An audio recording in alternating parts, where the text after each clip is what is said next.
Hey, I want to show you guys something. This is the stock exhaust on the Multistrada, the Ducati Multistrada V4 Pikes Peak with some stuff taken off. So what I did is I took off these screws and these well, there's actually 4 washers, okay? I removed them, and then once you remove them, you can take this cover off, all right? And then you're left with this. This clips onto the top, and there's a place right here for this to get screwed in, and that's what that screw is for. Don't forget the gasket. Now you're saying, why the hell did you do this, Rainbow? Well, I'm gonna tell you why I did it. Because I wanted to see if it was possible that there may be some sound attenuators in here, okay?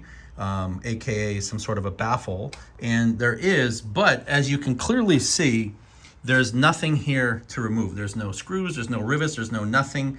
There's nothing here. This looks like it's spot welded on. There's a section in here, okay?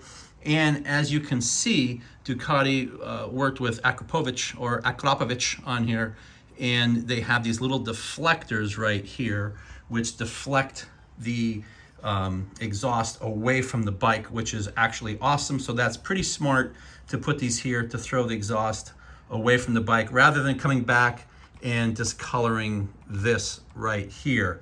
So just wanted to show you this, that if you have the stock exhaust, don't plan on removing any baffles. There's nothing to remove on this one. Unlike the full exhaust system, that Akrapovic, that particular one does have some removable baffles that are on screws that are out here that need to be removed from the inside.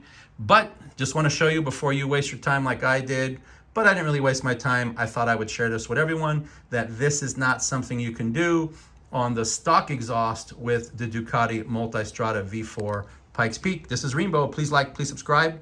2 minutes. Have a good day.